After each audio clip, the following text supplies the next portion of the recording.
Hello, hello. Welcome back to a brand new episode of Red, White, and Brown, brought to you by DC's Outline. First thing I'll say, my voice is a little hoarse because it was a very big weekend for me as a Kansas City native. For those of you that don't know, here in the United States, we have a lovely event called the Super Bowl where the best two teams in the NFL come together and play for the champion title of the NFL. And one of those teams was the Kansas City Chiefs, led by Patrick Mahomes. And what can I say? We won in the very last few minutes by a field goal. The score was 38-35, Kansas City Chiefs against the Philadelphia Eagles. I'm very proud. You can hear it in my voice, but you know what? Look, I'm here with Mirror today. We got a good list for you guys because even though the Super Bowl was here on Sunday, we still watch plenty of movies and shows. So, with that said, I'm not Yes, even and going you know what the whole idea of Super Bowl is. My favorite two things in Super Bowl are the Super Bowl ads, to. and of course, the halftime show. And this time, the halftime show was none other than badass woman Rihanna. And I Yeah. thought, what did you think about her show, Michael? The Rihanna halftime show, I personally really enjoyed. I'll tell you for a couple of reasons. There's some people that said it was just kind of okay, but I actually personally disagree. One, I think the choreograph in this show and the ultimate, like I would say, stage setup was very different and much better than in years past. For those of you that didn't watch it, there were points in which Rihanna was hoisted up to about 200 feet in the air on a single platform, and you could watch And this you know platform why that wobble. was? You know why that Why was? was that? Why Because of was the it? grass. They didn't want to spoil the grass. Hmm. So nonetheless, that was a big stunt that was pulled off there, as well as that the choreograph that was involved with the show was just top notch, absolutely top notch. I actually had a family member involved with the choreograph, so Woo! was rooting for my cousin over there. But also too, I'm just a big Rihanna fan. Her music's great. And one thing I did think it was missing though was like a co-star. It was just Rihanna for the halftime show, which is often weird. You don't need anybody when Rihanna's But around. I am a big believer in that badass woman. And she always sure, breaks records. And over here as well, of course, she's probably the only pregnant woman entertainer for halftime. That's big. And sure. I actually will post it on our social, and there's an entire snippet of her interview just before Super Bowl, and they asked her how was it coming back to States. She had not performed in 6 years, and Yep. she'd undergone a really bad postpartum with her first baby, and now she's pregnant with another, and she performed like a badass. So just goes to tell you that for women there are 50 things happening in their life, but the show goes on, And right? nonetheless, the show here will be going on because we're starting off with our very first review here. We're gonna be talking about one that came out on Amazon Prime. We're talking about Farzi. Take it away here. What's Farzi? What was it about? How did you like? Oh, Farzi means fake, and fakes as such, because the show, when released in North America, is called Fakes, and it is released in English. By the way, it's dubbed Yep. in English with original voices from the actors. So yeah, it's fun. The only thing was they use the splattering of Hindi words in between, especially abuses. So Yeah. that got me laughing a little bit, because it was like very Indian English, and then the way it's spoken, very colloquial, and then the splattering of Hindi abuses. But this is writer, director, producers Raj Nidhi Moro and Krishna DK, and they're back with another series. And believe it or not, there's another series by the same very guys on Amazon Prime, and it's called The Family Man. It's one of my favorite shows. It has had 2 seasons already. I'm waiting for the third season. It's coming soon.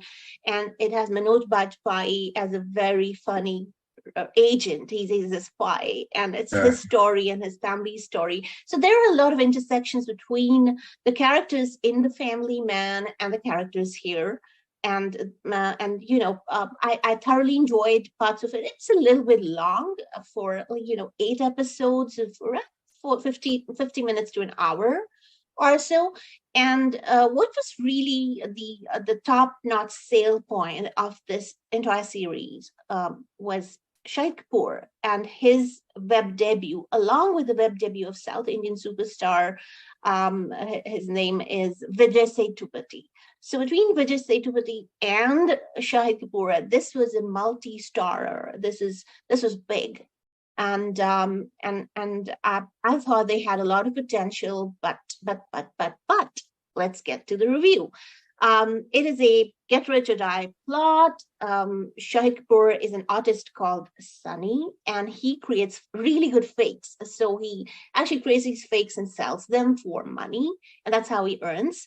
And he lives with his grandfather, who runs a printing press, and a childhood friend that he'd met when he was lost. His father committed suicide in front of his eyes by jumping off a train. And at the train station, when he got off, he met a guy who actually helped him survive for a few days till his grandfather found him. And now he comes up with this fabulous idea. They take at least two episodes trying to establish the ultimate need for him to be printing money instead of in the printing press, instead of magazines, or instead of doing his fake art. So they establish a motive, and that is a longish motive, and you can get bored and you can stop watching. So the hook comes really late, and the establishment of all of this takes a lot of time. It's not like these two writers, directors, producers, because they're pretty slick in the production quality. Anyway, so he decides that he's going to use his grandfather's printing press to churn out counterfeit banknotes.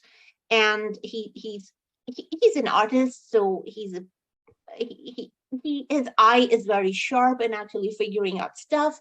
And his friend, who has learned the chops of the printing business, knows how to get the glaze right, how to get the paper right, how to get the tint right, how to get the feel of the notes right. And they are so good that they are able to escape detection from a new technology that the cops are using to track counterfeits. So then this catches the attention of an unsmiling and a fraud specialist. His name is Michael Vedanayagam, and he's interested in this because this is his domain. And then another lady who's a RBI forensics, RBI's Reserve Bank of India forensics expert. She's played by Raashii Khanna, and Raashii Khanna also finds the same notes. And now they have a big problem. If these notes that are undetectable, they're so good, they're totally undetectable, get flooded into the market, what are they going to do? And their whole idea is, okay, let's catch the people counterfeiting it. But Michael is like, no, we need to catch the big pin, because for even the smaller counterfeiters to reach the bigger market, they have to go to the distribution network of a big pin. And that big pin is none other than the delightful Kay Kay Menon. I absolutely love this actor. And he's done such a fabulous job of this crazy, eccentric kingpin who's the ace of the counterfeiting business, sitting out of Nepal. So this gives you a lot of. There was a movie that Shahid Kapoor did with Anushka Sharma, and it was a really, really, really cool movie where they kind of swindle the law. They figure out a loophole in the law, until the government realizes that it's a loophole, they make a lot of money.